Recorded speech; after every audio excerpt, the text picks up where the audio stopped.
bom, gente, vamos lá para a nossa segunda parte. Vou ter que ser um pouco mais rápido, mas eu creio que dá para aproveitar o conteúdo do capítulo 2 do livro. Então, o que é um membro de igreja saudável? Primeira marca, nós vimos como me tornar um bom membro de igreja. Primeira, seja um ouvinte de pregações positivas. Segunda marca, seja um bom teólogo bíblico. Seja um bom teólogo bíblico. Num livro lançado no Brasil lá na década de 80 pela editora Mundo Cristão, o livro talvez você já tenha visto em alguma prateleira, chama O Conhecimento de Deus, de J.I. Packer. Ele diz assim: ignorância de Deus, tanto os seus caminhos como da prática da comunhão com Ele, é a raiz da fraqueza da igreja contemporânea. Ignorância sobre Deus é a raiz do problema de uma igreja fraca. Isso lá nos anos 80.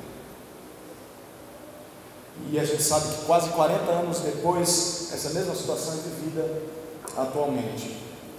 Tem muita ignorância sobre Deus, sobre os caminhos de Deus, sobre a comunhão com Deus nos nossos dias. As pessoas não sabem mais quem Deus é. Elas não sabem mais se relacionar com Deus. As pessoas não sabem orar. Elas não sabem o que falar para Deus. Elas não conhecem o caráter de Deus. E com isso, então, o que domina a mente das pessoas são pensamentos que elevam o homem. Então, é por isso que nós vemos tantas pregações e tantas músicas centralizando o homem. Você pode, você vai conquistar, você é o cara, você é bom, porque as pessoas têm ignorância de Deus, e outras coisas vão preencher a sua mente, seu coração. Então todo cristão precisa ser um bom teólogo, ele precisa conhecer o máximo que ele puder sobre Deus. Existem só dois tipos de teólogos no mundo: os bons teólogos e os maus teólogos. Quem você é? Em qual dos dois você está? Você é um bom teólogo? Tem certeza? Você sabe quem é Deus? Através da Escritura, não aquilo que você pensa sobre Deus. Sabe como Ele age? Sabe do que Ele gosta, do que Ele não gosta? A pergunta a ser respondida nessa segunda parte é essa: eu sou um bom teólogo bíblico? Vamos responder de novo 3 perguntas. A primeira: o que é teologia bíblica para um membro de igreja? Essa resposta se divide em 2 partes. A primeira parte, teologia bíblica, é conhecer o próprio Deus através da Bíblia. Teologia bíblica é conhecer o próprio Deus através da Bíblia. Primeiro, significa que nós vamos levar em conta o que a Bíblia diz, porque a Bíblia é a autorrevelação de Deus ao homem. Por meio da Bíblia nós temos a fonte que brota todos os nossos pensamentos sobre Deus. Então, para conhecer a Deus, simplesmente nós ouvimos o que o próprio Deus tem a nos dizer sobre Ele. Quem é Deus? Você vai até a Escritura e ouve Deus respondendo essa pergunta. É Deus se revelando através da Bíblia. Um bom teólogo bíblico, preste bem atenção, não é alguém que diz assim. Talvez você já ouviu isso, talvez você já falou isso, talvez até pense isso. Um bom teólogo bíblico não é alguém que pensa assim: o meu Deus, o Deus que eu imagino, não é assim. O meu Deus nunca faria isso. Eu gosto de pensar em Deus dessa maneira. O Deus que eu imagino é esse. O Deus que eu tenho é esse. Muitas vezes esse tipo de expressão se baseia num Deus que foi formulado na cabeça da pessoa, e não num Deus que se revelou na Escritura e que ela tem conhecido. Um bom teólogo bíblico não é alguém que funde, por exemplo, os princípios da New Age ou da Nova Era, junto com um pouquinho de hinduísmo, junto com um pouquinho de cristianismo, junto com um pouquinho de islamismo e candomblé. Ele mistura tudo isso num pacote e apresenta e fala: Deus é assim. Criei uma divindade que eu gosto, que aceito o meu jeito de viver. Um bom teólogo bíblico é alguém sério, a respeito de Deus, alguém que é comprometido com o que a Bíblia diz sobre Deus, porque é na Bíblia que ele ouve Deus falando a respeito de si mesmo. Primeira parte de responder o que é teologia bíblica, teologia bíblica é conhecer o próprio Deus através da Bíblia. Segunda parte dessa resposta é que teologia bíblica é conhecer a história da salvação de Deus no mundo. Fazer teologia bíblica não é só conhecer sobre Deus, é conhecer sobre os atos de Deus, o que Deus tem feito na história. Ser um bom teólogo bíblico significa que nós vamos prestar atenção na história da salvação e como essa história se desenrola ao longo da Bíblia. Você sabe que a sua Bíblia começa em Gênesis e termina em Apocalipse, sim ou não? Só saber disso não te torna um bom teólogo bíblico. Te torna um bom teólogo bíblico saber o que acontece de Gênesis e Apocalipse, porque esses livros estão aí. Ao longo da história de Gênesis e Apocalipse, nós vemos alguns temas, algumas doutrinas sendo apresentados, sendo desenvolvidos, e o nosso papel é descobrir como é que essas coisas se harmonizam com o todo. O que esse trechinho aqui tem a ver com toda a história? O que esse livro de Malaquias, por exemplo, tem a ver com a Bíblia? Ser um bom teólogo bíblico é saber o que ele está fazendo ali, por que ele está ali. Isso significa então que você vai se dedicar a ler sua Bíblia como uma história só, e você não vai só entender uma passagem isolada de vez em quando, porque nós temos essa tentação. Eu gosto muito, por exemplo, das histórias de Êxodo, mas eu odeio Levítico. Levítico me dá sono, mas ele foi escrito por um propósito, ele é inspirado por Deus. O seu papel como um bom teólogo bíblico é descobrir por que ele está ali. E não é sentar e falar, não, eu não entendo, então não vou buscar saber. Não, um bom teólogo bíblico, lembra? Ele vai querer saber. Ele quer saber por que Deus disse isso. Então você entende, por exemplo, por que Deus deu a lei ao povo, e o que a lei tem a ver comigo hoje na igreja. Ser um bom teólogo bíblico significa, por exemplo, entender por que Deus deu os sacrifícios no Antigo Testamento, e por que nós não fazemos mais hoje, o que os sacrifícios têm a ver com Cristo. Então você entende que Deus não deu simplesmente um livro de regras para as pessoas, ou não deu simplesmente como gosta de dizer, um manual de instrução do fabricante. Então, para ser perfeito, você vive esse livrinho aqui, você vai ter 10 passos de uma vida feliz. Um bom teólogo bíblico entende que a Bíblia não é um livro de regras ou um manual, mas é um livro que nos conta como Deus agiu e como Deus tem agido na história para redimir o seu povo do pecado, tudo isso para a sua própria glória. É isso que a Bíblia ensina. A Bíblia não ensina como você deve ser feliz.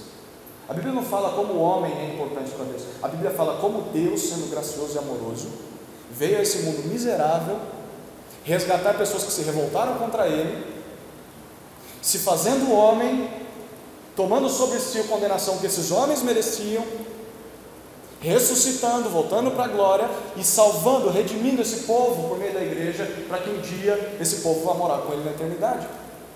É isso que a Bíblia ensina de Gênesis a Apocalipse. Ser um bom teólogo bíblico é entender essa história. Segunda parte, segunda pergunta: por que a teologia bíblica é útil para você como membro de igreja? Tá bom, meu pastor deveria saber disso. Se não soubesse, não deveria nem ser pastor. Mas eu tenho que saber disso? Por que isso é útil para mim? Alguns benefícios. Eu cito aqui 5 benefícios de conhecer teologia bíblica, saber o que a Bíblia diz como um todo. Primeiro, a teologia bíblica nos ajuda a crescer na nossa reverência para com Deus. Crescer na nossa reverência para com Deus. Quando a Bíblia mostra Deus como aquele que promete e aquele que cumpre os termos da aliança para nos salvar, nós vemos a majestade de Deus. Por exemplo, abre sua Bíblia em Gênesis 3, versículo 15.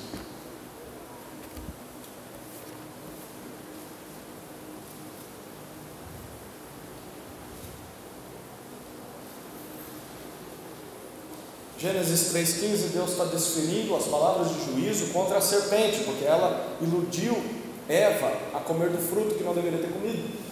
E Deus diz assim para a serpente, Gênesis 3,15: porém inimizade entre ti e a mulher, entre a tua descendência e a descendência dela. a descendência da mulher, te ferirá a cabeça e tu lhe ferirás o calcanhar. O que Deus está prometendo aqui? Deus está prometendo que um descendente da mulher viria e esmagaria a cabeça da serpente. Haverá um dia em que um filho de Eva vencerá Satanás, consertará o estrago que foi feito na queda. Deus prometeu isso. Aí nós vemos que Deus vai agindo na história. Deus disse: olha, eu vou preservar da linhagem de Eva uma família da qual virá esse descendente. E aí Deus vai preservando essa linhagem. A gente sabe que Deus chama Abraão. Esse filho vai vir de Abraão. Aí de Abraão nós temos Isaac. Esse filho vai vir de Isaac. Depois temos Jacó, que o nome dele foi trocado para Israel. Esse filho vai vir de Israel. Depois ele disse que vai vir de uma tribo dentro ali de Israel, e vai limitando, nascendo em Belém. Esse descendente vai ser esse. Então Deus vai trabalhar para que esse descendente venha. Você sabe de que eu estou falando? Jesus Cristo. Mas Gênesis não diz que é Jesus Cristo, mas diz que é um descendente que vai vir consertar o problema. Ok, aí o que Deus faz? Então Deus vai preservar uma linhagem. Gênesis 17, versículos 15 até 19.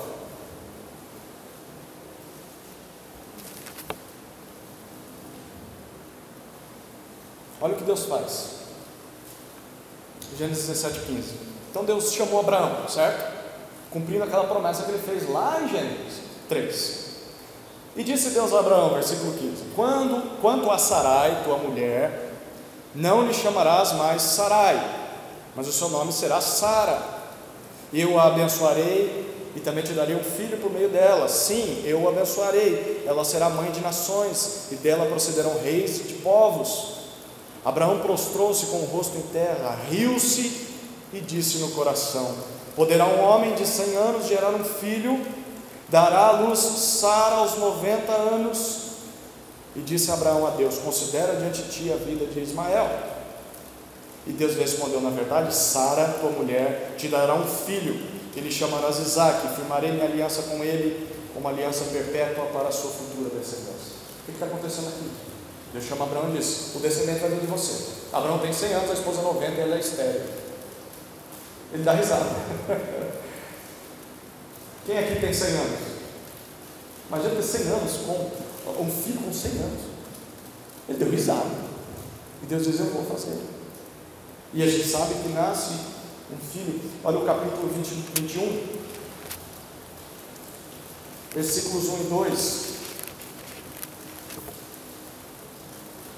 O texto diz: o Senhor visitou Sara conforme havia falado, e fez-lhe como lhe havia prometido. Sara engravidou e deu à luz um filho a Abraão em sua velhice, no tempo determinado, sobre o qual Deus lhe havia falado. Deus diz: eu vou dar um filho, mas vai ser no meu tempo. Tá, mas é a minha vontade, Deus. E os meus sonhos, meus projetos, eu tenho coisas na minha vida, vai ser no meu tempo. Eu vou cumprir as minhas promessas no meu tempo e vou usar a tua vida. Mas não podia ser mais fácil? Não podia ser quando eu tinha 40, quando eu estava novo, eu podia correr com esse menino aí, por aí, 100 anos? Não, vai ser no meu tempo. Não podia ser com uma esposa que era parideira, tinha filho adoidado, tinha que ser uma mulher com ventre estéril? Sim, tem que ser, porque eu quero assim. Aí você vê a história. Então tá bom, meu filho vai ser diferente. Olha o capítulo 29, versículo 31.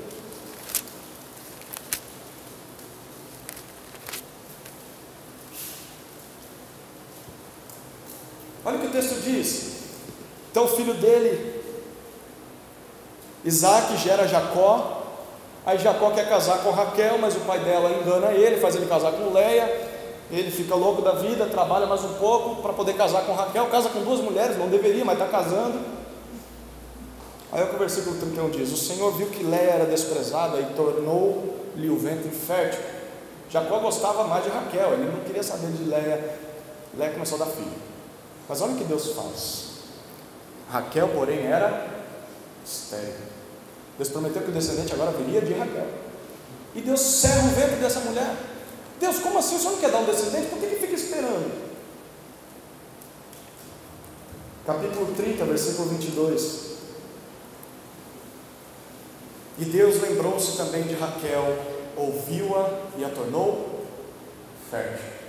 E ela dá à luz aos filhos de Jacó, por meio de Judá, que é um desses filhos que viria o descendente. Bom, o que tudo isso significa? Você está vendo Deus preservando uma linhagem, mas usando pessoas estéreis, esperando a sua velhice para dar esses filhos. Por que Deus está fazendo isso? Porque Deus está preservando no tempo certo, o tempo dele, o nascimento daquele que ele prometeu. Porque Deus queria mostrar que o nascimento desse descendente ia ser milagroso. Abra sua Bíblia em Isaías capítulo 7, versículo 14. Isaías 7, 14.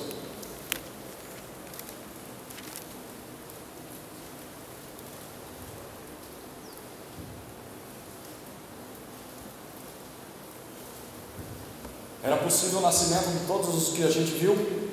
Era uma coisa impossível para os homens, mas Deus causou possível, tornou possível. Isaías 7,14, Deus diz: pois o Senhor mesmo vos dará um sinal, a virgem ficará grávida e dará à luz um filho, e ele se chamará Emanuel. Tudo bem, uma pessoa de 100 anos ter filho, vamos lá, é difícil de aceitar, mas é possível. Virgem ficar grávida sem ter um marido, sem ter intercurso sexual, como é possível? Milagre. Deus trabalhou na história de todos esses do Antigo Testamento para mostrar o nascimento do descendente. Vem um milagre de uma ação minha no tempo certo, aonde eu quero, na família que eu quero, do jeito que eu quero, e eu prometo, eu cumpro aquilo que eu prometo. Aí você estuda a teologia bíblica e você percebe isso. E sabe o que acontece com você? Você percebe que Deus é soberano sobre tudo o que acontece nas nossas vidas, e que Deus sempre age conforme a sua vontade, e você passa a temer mais a Deus. É isso que a teologia bíblica produz em você. Você começa a crescer na sua reverência a Deus. Esse Deus é o meu Deus. Então as coisas da minha vida podem ser encaradas de outra maneira. É no tempo dele, do jeito dele. Só ele pode resolver. Segundo benefício, a gente vai andar um pouco mais rápido, mas a teologia bíblica nos ajuda a acabar com nossas ideias erradas. Todos nós encontramos na Bíblia ensinamentos que confrontam o nosso coração, que provocam a gente, que nos desafiam a mudar. Mas muitas vezes nós recusamos a aceitar essas coisas, porque o nosso coração é duro. E nós podemos, por exemplo, evitar um versículo ou outro, porque a gente sabe que esse versículo vai confrontar um pecado no nosso coração. Mas quando nós nos dedicamos a entender toda a história da Bíblia e a importância que esse ensino tem na nossa vida sobre um assunto específico, nós somos preservados de continuar nas nossas ideias erradas. Nós vamos ter de lidar com aquele texto difícil, com aquele texto que nos exorta, porque a teologia bíblica nos ajuda a ver como Deus falou a mesma mensagem por todos os seus profetas, seus apóstolos, em todos os lugares, todas as épocas. E essa mensagem você deve aceitar e se sujeitar em toda ela, a toda ela, e não só partes do que você gosta. Ou você se submete a ela voluntariamente hoje, ou vai se submeter a essa verdade no último dia, mas vai se submeter. Estudar a teologia bíblica te ajuda a se submeter agora. Terceiro benefício, a teologia bíblica nos ajuda a vacinar a igreja contra erros doutrinários e contra heresias. Perguntinha de vestibular cristão para vocês: aonde surgiram as heresias? Lá no boteco da esquina? Onde as pessoas falhavam? Aonde surgiram as heresias na história da igreja? Dentro da própria igreja. A história prova isso. Então uma igreja com boa teologia bíblica, ela é treinada a resistir contra esse tipo de coisa. Isso é verdade, por exemplo, porque se alguém surge com uma nova doutrina, ou um bom teólogo bíblico, sabe o que ele vai fazer? Ele vai pegar essa nova doutrina e vai olhar para a Bíblia dele e vai dizer: aonde isso aqui se encaixa na mensagem toda da Bíblia? Porque se não se encaixa, não faz sentido essa nova doutrina.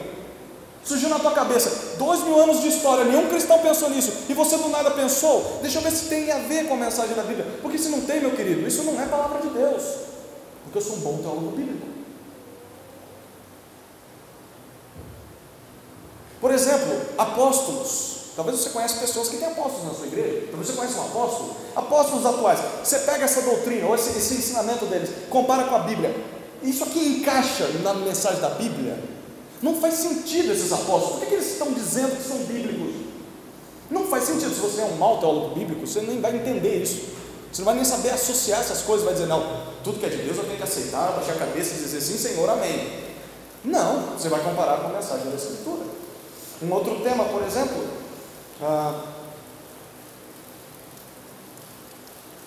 onde nós vemos que Deus prometeu a um crente que ele nunca ficaria doente, ou que ele tem que ser próspero em dinheiro sempre. Tem gente ensinando isso lá fora, que sabe que se você é um bom teólogo bíblico, você vai pegar isso aí, olhar para a Bíblia e falar, peraí, de capa a capa, isso aqui não é ensinado na Escritura, porque você é um bom teólogo bíblico. Então, se você não é, você vai duvidar e, não sei, isso aí é para o pastor pensar. É para o pastor pensar? Ou para todos nós? A teologia bíblica te ajuda a ver o que continua e o que não continua para nós, por exemplo, no Antigo Testamento. Pensa na teologia bíblica como montar um quebra-cabeça. Alguém gosta de montar quebra-cabeça? Ninguém gosta? Tá bom, vamos fingir que vocês gostassem, tá? Imagina você tem lá o quebra-cabeça, começa a montar. Eu desisti, acho que o primeiro quebra-cabeça que meu pai me deu, eu não gostei mais, né? Eu sou como vocês. Mas você começa a montar, você vê uma peça, não faz sentido aquela peça, ela é do canto, então deixa ela lá. Aí eu vou montando e vai começando a montar o desenho, ó, tá ficando legal. Quanto maior estiver a sua montagem, mais as pecinhas menores fazem sentido. Porque você vê onde ela se encaixa. Quanto mais você cria o hábito de fazer boa teologia bíblica, mais as coisas começam a se encaixar. Se você não senta para estudar a tua Bíblia de capa a capa, entendendo a história de Deus na história, se você ouvir alguma coisa sobre dízimo, por exemplo, isso não encaixa. Pastora, isso encaixa? Eu não sei. Apóstolo, não sei onde encaixa essa pedrinha aqui. E você vai ficar perdido. Um mau teólogo. Quarto, a teologia bíblica nos ajuda a cumprir a grande comissão. Lembra que Jesus disse em Mateus 28? A gente estudou esse texto no culto cantado de Natal. Jesus disse: ide por todo mundo, fazei membros da imagem, não, discípulos de Jesus, não é isso?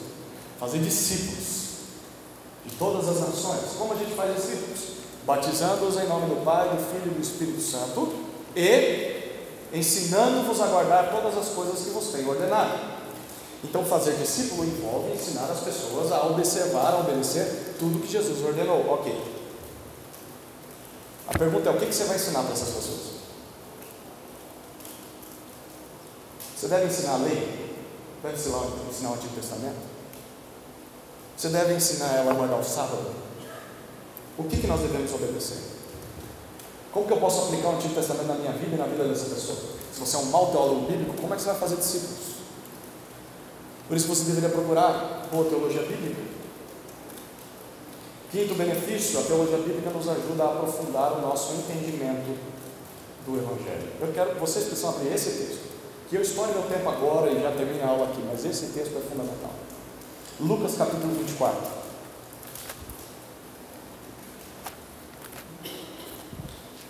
Lucas capítulo 24, Jesus já tinha morrido, ressuscitado, e nós temos aqui uma história interessante.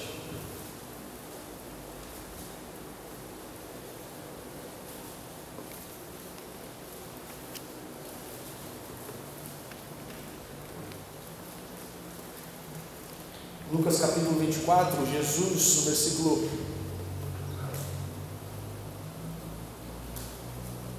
27, ou melhor, vou ler desde o versículo 13 para a gente entender a história. Jesus morreu, certo? Ressuscitou, e aí o texto diz: nesse mesmo dia, dois discípulos, tá, de Jesus, seguindo para um povoado chamado Emaús, distante de Jerusalém, 60 estádios, e iam comentando tudo o que havia acontecido em Jerusalém. Eles eram discípulos de Jesus e estavam ali comentando. E enquanto comentavam e discutiam, o próprio Jesus se aproximou e começou a acompanhá-los. Veio um estranho. A gente vai ver que para eles pareceu estranho, porque olha o versículo 16: mas os olhos deles estavam como que fechados, de modo que não reconheceram a Jesus. Jesus tinha ressuscitado. Eles estão conversando, aparece um terceiro elemento, e ele está ali caminhando com eles. Então, esse terceiro elemento, que a gente sabe que é Jesus, eles não sabem, lhes perguntou: do que estás falando pelo caminho? Eles então pararam tristes. E um deles, chamando Cleopas, respondeu: és tu o único visitante em Jerusalém que não soube das coisas que ali aconteceram nesses últimos dias? Ele lhes perguntou: quais coisas? E eles responderam: as que dizem a respeito de Jesus, o Nazareno, que foi profeta, poderoso em obras e palavras diante de Deus e de todo o povo, como os principais sacerdotes e as nossas autoridades o entregaram para ser condenado à morte e o crucificaram. Olha o que eles dizem no verso 21: nós esperávamos que fosse ele o que traria a redenção a Israel. Além disso, já faz 3 dias que essas coisas aconteceram. Também é verdade que algumas mulheres do nosso meio nos encheram de espanto, pois foram de madrugada ao sepulcro dele, e não achando o corpo, voltaram, afirmando ter tido uma visão de anjos que diziam que ele está vivo. Alguns dos que estavam conosco foram ao sepulcro e confirmaram que as mulheres haviam falado, mas não ouviram. Esses homens estão assim espantados. Jesus morreu, sumiu, ele está indo embora. Olha o que Jesus diz, versículo 25: então ele lhes disse: ó tolos, que demorais a crer no coração em tudo que os profetas disseram, acaso Cristo não tinha de sofrer essas coisas e entrar na sua glória? E começando por Moisés e todos os profetas, explicou-lhes o que constava a seu respeito em todas as Escrituras. Sabe o que Jesus está dizendo? Nessa época eles não tinham o Novo Testamento. Jesus está dizendo: ó tolos, nécios de coração, tardios de coração, vocês não entenderam o que o Antigo Testamento ensina. Todos os profetas, tudo que vocês têm, de Gênesis a Malaquias no Antigo Testamento, olha o que Jesus fala sobre mim, fala sobre o que deveria acontecer com Cristo.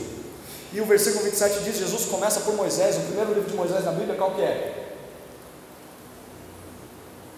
Gênesis. Começando por Moisés, Jesus vai por todos os profetas. Qual é o último livro do Antigo Testamento? Malaquias, é o último dos profetas. De Gênesis a Malaquias, Jesus começa a contar livro por livro. Olha o versículo 27: tudo que constava ao seu respeito em todas as Escrituras. Jesus está pregando o Evangelho para eles pelo Antigo Testamento e mostrando como o Antigo Testamento falava dele. E aí você olha o versículo 44. Depois Jesus tem uma refeição agora com os discípulos, o restante dos discípulos.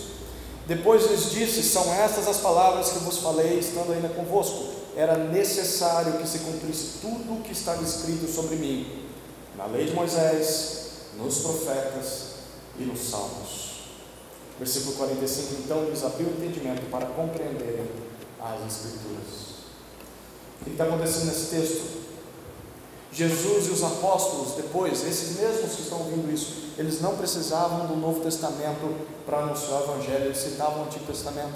Os discursos de Pedro em Atos mostram isso. As palavras de Paulo, quando ele diz toda a Escritura é inspirada por Deus, ele está falando do Antigo Testamento. Como é que eles fizeram isso? É porque eles confiavam e entendiam que o Antigo Testamento apontava para Cristo. Um bom teólogo bíblico segue esses mesmos passos. Ele conhece bem o que a Bíblia diz como um todo, e ele vê Cristo e vê o Evangelho no Antigo Testamento, porque Jesus viu o Evangelho no Antigo Testamento. Um bom teólogo bíblico não vê um Deus no Antigo Testamento mau e um Deus bom no Novo Testamento, amoroso em Jesus. Um bom teólogo bíblico vê o mesmo Deus nos dois testamentos, pregando a mesma mensagem nos dois testamentos, o Evangelho de Jesus, porque Jesus viu o Evangelho no Antigo Testamento. Um bom teólogo bíblico também percebe o Evangelho no Antigo Testamento. Muito bom. Eu vou encerrar com palavras rápidas. Minha terceira pergunta: como me tornar um bom teólogo bíblico na igreja? Tá bom, você entendeu que você precisa ser um bom teólogo bíblico. Vou dar algumas dicas. Primeiro, vou falar de leitura de novo. Leia bons livros sobre teologia bíblica. Lê de novo? Sim, lê de novo.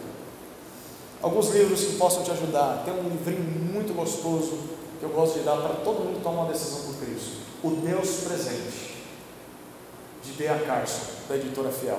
Nós não temos ali, mas eu vou pegar essa semana lá. Se você quiser, você pode comprar ele semana que vem. Ele conta a história de Gênesis e Apocalipse. Ele dá um resumão do que a Bíblia ensina. Um outro livrinho, que é da sequência de 9 marcas dessa série de livros, Teologia Bíblica, também dá um resumo desse tamanho do livro, sobre o que a Bíblia ensina como toda. Leia bons livros sobre teologia bíblica. Segunda dica: estude as Escrituras tematicamente. O que isso significa? Você não vai gastar seu tempo estudando só, por exemplo, passagens, trechos, mas você vai gastar seu tempo também vendo como Deus revelou o seu caráter através da Bíblia. Lá no Antigo Testamento, como que Deus dizia que Ele era, e no Novo Testamento, como Ele diz que é. Você vai estudar, por exemplo, como as alianças de Deus, as promessas de Deus foram desenvolvidas. Você vai estudar, por exemplo, como que foi o ministério de profecia, o que ele tem a ver comigo hoje. O que é o reino de Deus no Antigo Testamento, o que é o reino de Deus no Novo Testamento. E enquanto você faz isso, você vê que há temas que Deus começa no Antigo e desenvolve no Novo, ou há temas que começam no Antigo e param quando entra no Novo. E há temas que começam no Antigo, continuam no Novo e só vão acabar no último dia. Estudar a teologia bíblica envolve você perceber essas coisas. E aí você acaba descobrindo o que tem a ver com você ou não. Por exemplo, guardar o sábado é um dos temas de teologia bíblica para se estudar. Devo ou não guardar o sábado? Devo ou não, por exemplo, guardar a lei? É tema de teologia bíblica. E eu não vou responder agora. Terceiro, leia o Antigo Testamento como os personagens do Novo Testamento leram o Antigo Testamento. Então pense, se a Bíblia conta uma só história de Deus redimindo um povo para si, para a sua glória, então o Antigo Testamento, quando você estiver lendo ele, pergunte: essa passagem é cumprida no Novo Testamento? Como que a ideia do Novo Testamento é igual ou diferente do Antigo, é igual ou diferente da do Novo? De que maneira o Novo Testamento esclarece a passagem do Antigo Testamento? Um livro que pode ajudar você bastante bíblico é a Carta aos Hebreus. A Carta aos Hebreus é uma carta de teologia bíblica. Ela mostra o que tinha a ver os sacrifícios do Antigo Testamento com Jesus. Você quer entender Levítico? Leia Hebreus. Aí você vai para Levítico com outra visão. É por isso. Quarta dica: leia o Antigo Testamento tendo em mente Jesus e o Novo Testamento. Então você vai ler tudo o que você vê no Antigo Testamento, olhando onde que essa passagem se enquadra na história como um todo. Como que essa passagem aponta para Jesus? Porque Jesus disse que ela aponta para Ele. De alguma maneira ela aponta. Como que isso aqui se relaciona com a igreja?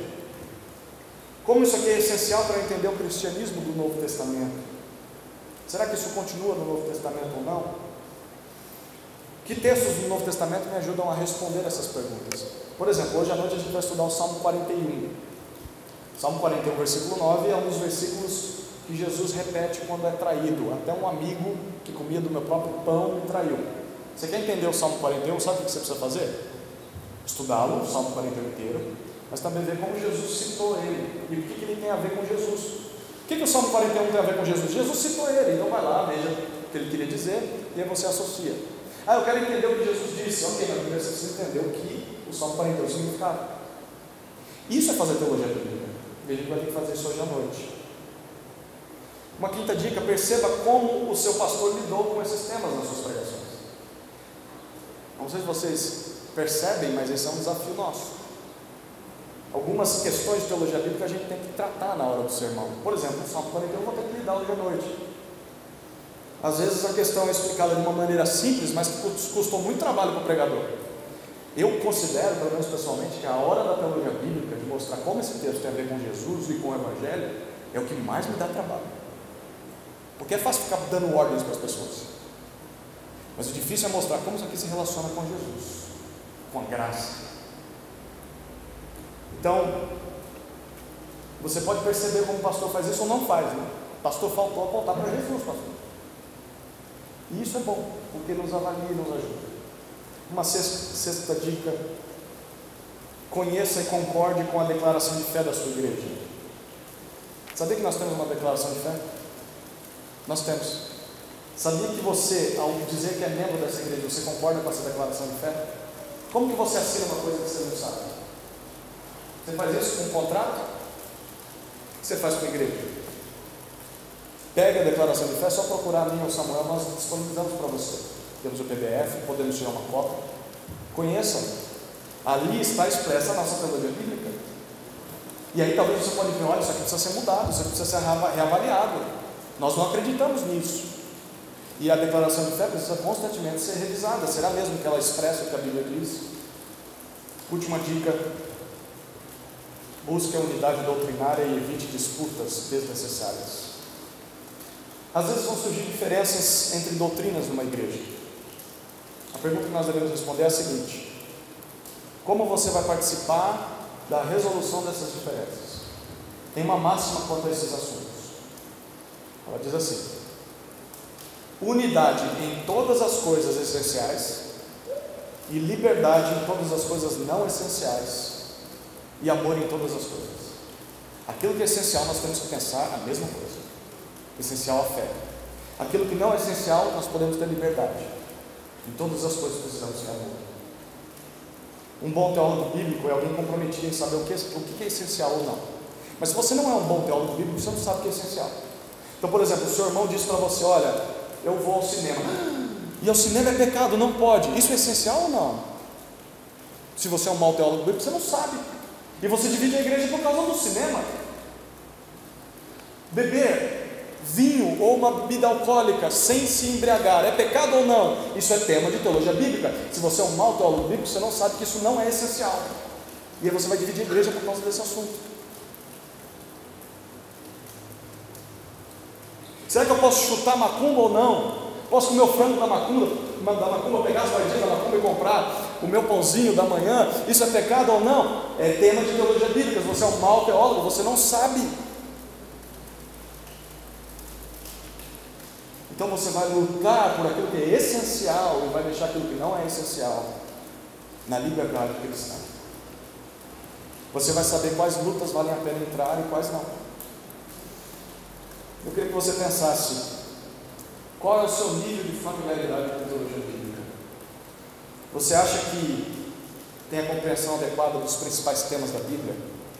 Você seria capaz de explicar, por exemplo, para um novo cristão ou para um descrente o que a Bíblia ensina como um todo e como ela se harmoniza? Ou você teria que gritar para o seu pastor: pastor, explica para o meu amigo do trabalho? Eu não sei explicar para ele. Eu posso ajudar. Eu vou ajudar você a explicar para ele. Esse tem que ser o nosso alvo. Que planos você tem para melhorar o seu conhecimento da teologia bíblica?